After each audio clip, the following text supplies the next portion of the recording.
गांव के बाहर एक पुरानी हवेली खड़ी थी जिसे लोग खौफनाक हवेली के नाम से जानते थे। कहा जाता था कि वहां रात के समय अजीब आवाजें आती थीं।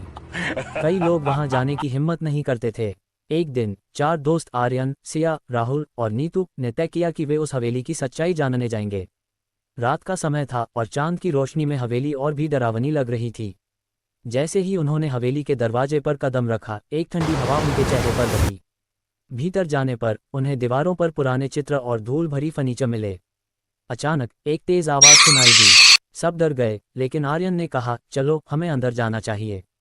जब वे आगे बढ़े तो एक दरवाजा अपने आप खुल गया। सबने देखा कि कमरे में एक पुराना बिस्तर था और उस पर एक सफ़ेद चादर लिपटी हुई थी।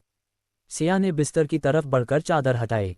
जैसे ही उसने चादर हटाई, कमरे में एक ठंडी हवा का झोंका आया और एक स्त्री की आकृति सामने आई। वह चिल्लाई, मुझे यहाँ से जाने दो। सब लोग डर के मारे भागने लगे, लेकिन दरवाजे बंद हो चुके थे। नीतू ने कहा, हमें कुछ करना होगा। उन्होंने एक दूसरे का हाथ पकड़कर स्त्री से कहा, हम आपकी मदद करेंगे। बताए, आपको क्या चाहिए? स्त्री ने रोते हुए बताया कि वह अपने प्रेमी की तलाश में थी, जो उसे छोड़कर चला गया था। तभी आर्यन ने उसके प्रेमी का नाम पूछा। स्त्री ने बताया, उसका नाम समीर था।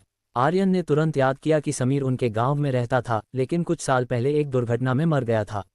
सबने सोचा कि शायद यही कारण था कि वह आत्मा यहाँ भटक रही थी।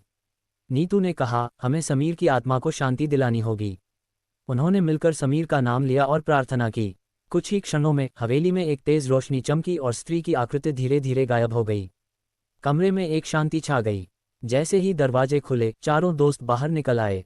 उन्होंने निश्चय किया कि अब वे कभी भी उस हवेली के पास नहीं जाएंगे।